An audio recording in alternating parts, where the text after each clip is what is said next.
ఈరోజు మా ఇంట్లో పప్పు, అన్నము, చింతొక్కు మొన్న ఒకసారి చింతకాయలు మా అత్త తెచ్చిందని చెప్పి వీడియో పెట్టినాను కదా.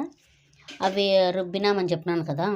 అవి కొత్త చింతొక్కు మా అమ్మ అంత నూరి పెట్టింది. ఎప్పటికైనా కూరలు లేనప్పుడు ఉంటుందని చెప్పి పొడి చింతొక్కు మా ఇంట్లో ఎప్పుడు ఉంటుందని చెప్పినాను కదా. అందుకని చింతొక్కు చేసి పెట్టింది మా అమ్మ, నూరి పెట్టింది. ఇంకా రాత్రి ఏం తినేకి లేదని మా అమ్మని వడిగాలు వేయించమంటే వడిగాలు, అప్పలాలు 2 వేయించింది. నాకు ఎక్కువ అంటే వడియాల కంటే అప్పలాలు అంటేనే ఎక్కువ ఇష్టం అనమాట. అంటే వడియాలు కూడా తింటాను కానీ తక్కువ, ఇందులో అప్పలాలు ఎక్కువ తింటాను.